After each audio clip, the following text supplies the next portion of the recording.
Hello everybody, welcome again to our channel. This is Afripost and I am Victor. Now, there is this issue about coups in West Africa.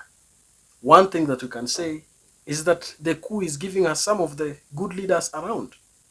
I want us to turn our attention to Burkina Faso. Yes, Burkina Faso, where the young 33-year-old, or 34 for that matter, Ibrahim Traore, took over power. He deposed the former leader. Traore deposed Paul Henry Damiba. Damiba was seen as somebody who is not fighting for those issues that affect the common man. We know that Burkina Faso right now is on the right path. As we speak, Burkina Faso is headed in the right direction. First of all, it has gotten into a deal with Russia to start running a nuclear power plant in the country. We know from the International Energy Atomic Agency, Burkina Faso is said to be only 20% powered. That means that the country has only 20% of its population in the national grid of electricity. And therefore, it remains 80% of the population do not have connection to power. And therefore, Ibrahim Traore has gotten into a deal.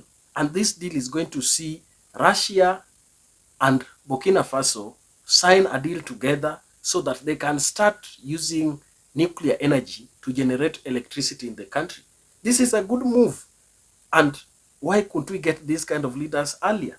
Because most of the leaders that we've been getting in the African continent are people who are aligned to the Western godfathers that they have. Now that is what is happening. But I want you to listen to how Ibrahim Traore talked when he was talking about the reason why Africa continues to remain behind. Take a listen. On se sent en famille en ce sens que la Russie est une famille aussi pour l'Afrique. C'est une famille parce que nous avons la même histoire. La Russie a consenti d'énormes sacrifices pour libérer le monde du nazisme pendant la Seconde Guerre mondiale. Les peuples africains, nos grands-pères, ont été déportés de force aussi pour aider l'Europe à se débarrasser du nazisme. Nous partageons la même histoire en ce sens que nous sommes les peuples oubliés du monde. Qu'ils soient dans les livres d'histoire, dans les documentaires ou films, on tend donc à balayer le rôle prépondérant qu'a joué la Russie et de l'Afrique dans cette lutte contre le nazisme. Pour ce qui concerne le Burkina Faso, aujourd'hui nous sommes confrontés depuis plus de 8 ans à la forme de manifestation la plus barbare, la plus violente du néocolonialisme, de l'impérialisme.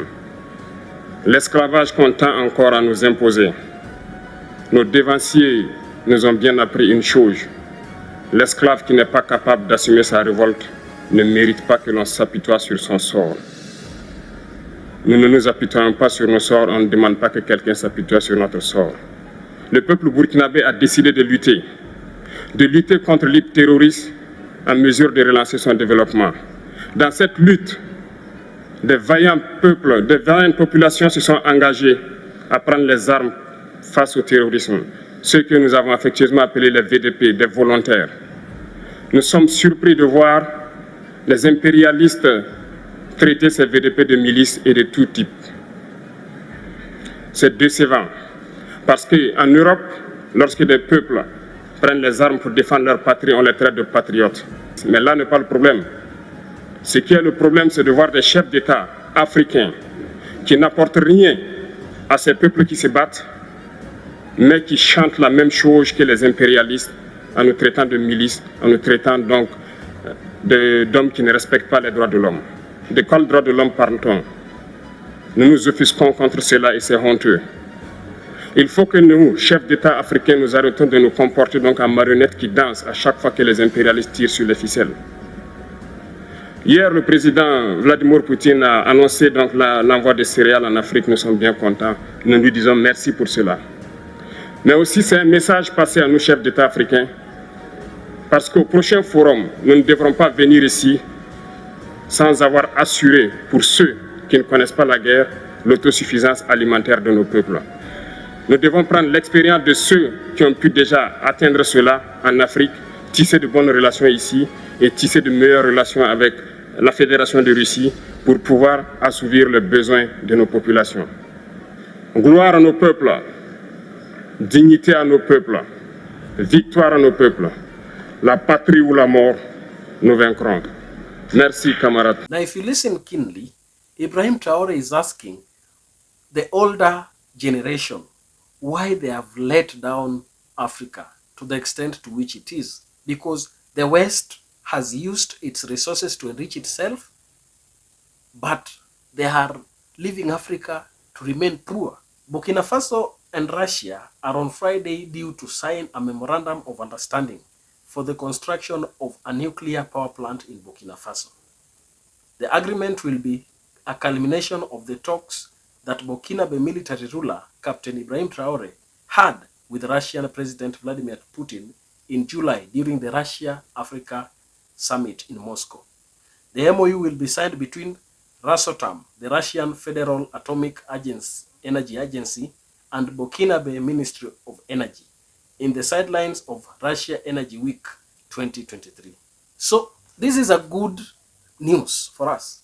This is a good deal that Ibrahim Traore and Vladimir Putin are having. This tells you the role of Russia in Africa. It seems Russia is coming to empower the continent. Russia is coming to give us that freedom that we've wanted, the freedom that we will get from the West, an association that is not parasitic for that matter, but that which is symbiotic. All countries can benefit. So when you hear that nuclear power plant is going to be built in Burkina Faso, one thing you must know is that that country is going to be energy sufficient. Remember that that country is endowed with many different minerals. We have even uranium that is also too much in Niger. That can be used instead of shipping that to France. They can ship it to Burkina Faso. Then let that nuclear power plant be great. Let it even supply power to countries within the ECOWAS region, the Sahel region, those countries that have been held in chokehold by the Western regime, especially French government. So that is something that is really good for me. I don't know what you think about that which Africa is going to do. That which Ibrahim Traore and Burkina Faso is going to have. But it is evident that the coups are really working to ensure that the continent is really empowered. Ibrahim Traore is not just looking to have this nuclear power plant built there. He has also started rejuvenating the road network within Burkina Faso. In fact, he has said that all road networks in the country are going to be modernized. They are going to be tarmacked and ensure that they are in a level that are passable so that communities can engage. People can move from one point to another. They can trade easily. That is something that is really in the works within that country.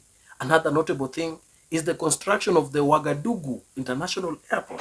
The airport is already being worked on, and it is something that is going to expose this country to the world. It is going to open this country to the world and make sure that things work for this country. So for me, I believe Ibrahim Traore is working towards ensuring that the country is well developed. He has said, we are not going to beg anymore from the West. The only thing we're going to do, let us cooperate as brothers. Let us cooperate as peers so that we have a better engagement to us and to the whole people within our African countries. Please remember to subscribe to our channel because we have many more informative content coming on your way. Thank you and bye-bye.